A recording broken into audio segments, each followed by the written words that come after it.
Many presidents have dreamed of delivering the final blow to Iran's nuclear program, and none could until President Trump. The operation President Trump planned was bold and it was brilliant, showing the world that American deterrence is back. When this president speaks, the world should listen. And the U.S. military, we can back it up. Hegseth also praised Donald Trump for the American attacks on Iran's nuclear facilities. He says the 3 nuclear sites targeted by the U.S. were severely damaged by bunker buster bombs dropped overnight. The attack brings the U.S. directly into the Israel-Iran war. For more from Washington, let's bring in the CBC's Katie Simpson, listening to that news conference just last hour. Katie, U.S. defense officials really laid out how this plan and operation unfolded. What did we learn? Yeah, it's called Operation Midnight Hammer, and it involved more than 75 precision-guided missiles striking those 3 key sites for nuclear development in Iran. The American officials sort of walking the public through exactly what took place and the kind of damage they believe they have inflicted upon Iran's nuclear program, though the Joint Chiefs of Staff acknowledging it's going to take some time until there is a further assessment to see exactly what it is that has been destroyed and just how far set back Iran's nuclear ambitions have been. There are a couple of key messages that the Americans are trying to sort of telegraph in this moment. One, they're arguing that this is not about regime change. That's what we heard from Secretary of Defense Pete Hegseth, who spoke at this news conference.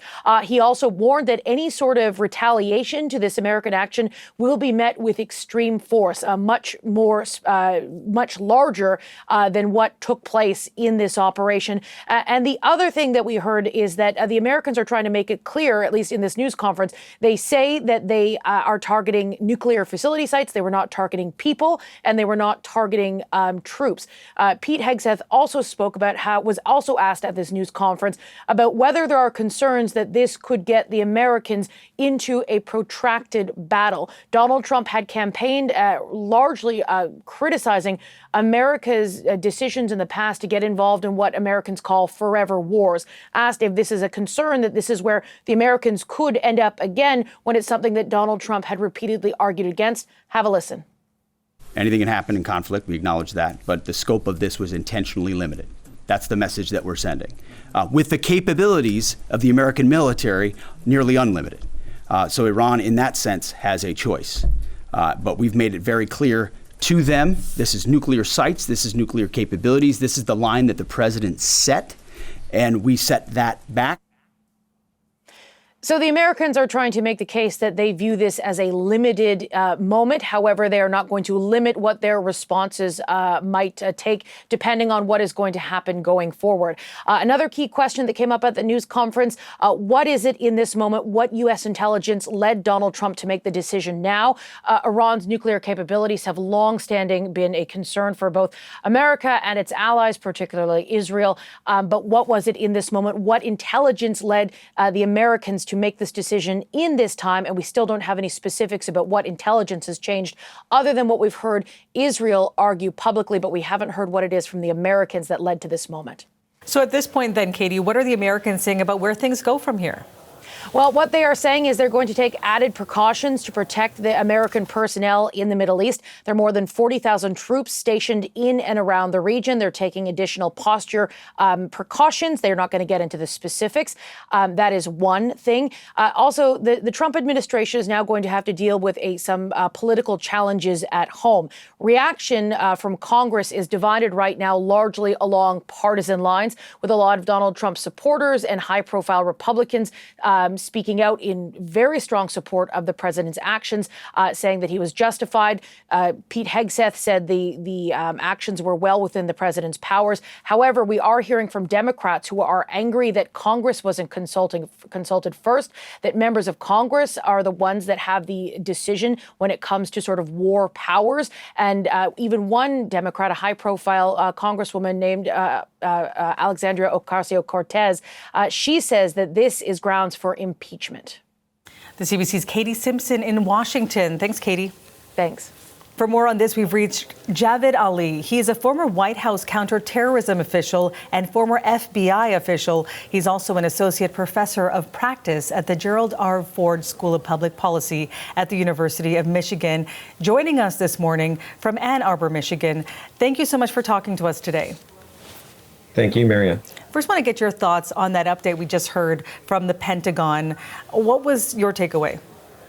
So, very sophisticated operation that President Trump ordered and authorized, and then it was carried out over the last 12 to 24 hours. And some of the details that have been revealed about the very long distance that the B-2 bombers had to fly that were involved in the attacks on the three different facilities. It's the second longest round trip flight for those aircraft in their operational history. The fact that there was some deception involved as well in the implementation of the operation, that was also fairly novel. And General Kane talked about that, and Secretary Hegseth.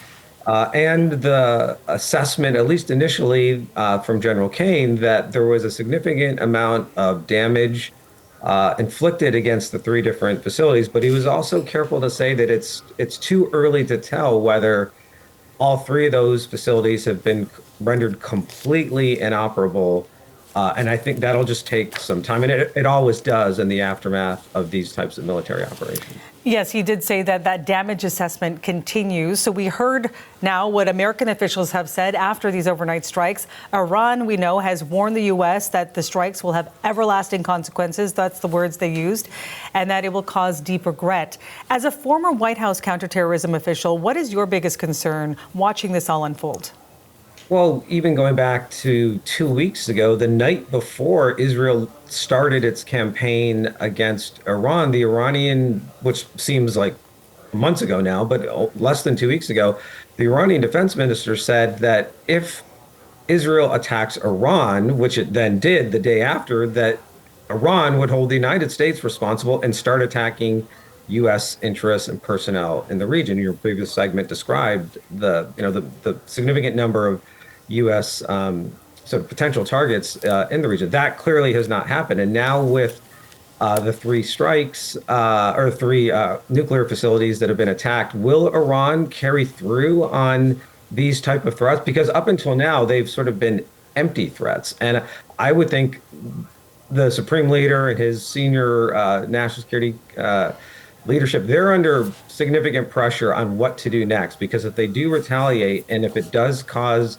damage or even the death of U.S. personnel, hopefully that doesn't happen, then President Trump will carry through on what he has said last night, which was, if you retaliated against us, we will attack you to an even greater degree than what occurred last night. So Iran is in a lose-lose situation, I think, at this point. But in the meantime, how does the U.S. protect the 40,000 military personnel who are there in that region, and how do they protect also those here at home?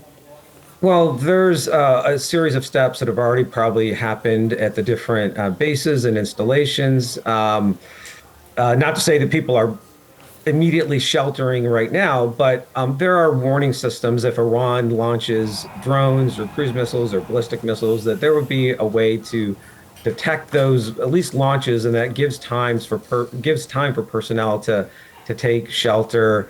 And then there are other systems that could be used to actually intercept any Iranian weapons that are launched. So I think the right defensive measures are being implemented or considered. I'm less. I don't worry as much about Iranian attacks in the homeland, because time and time again, even when I was in government, they just have proven they don't have the capability to do much here. Now, it doesn't mean they haven't stopped thinking about trying to do something, and there were several arrests and disrupted plots and indictments, but they have not been able to successfully carry out even relatively small-scale terrorist attacks or kidnappings here. And to me, that suggests a real lack of capability with threats against the U.S. homeland. Javed Ali, thank you so much for your time and for your insight this morning. He's a former White House counterterrorism official.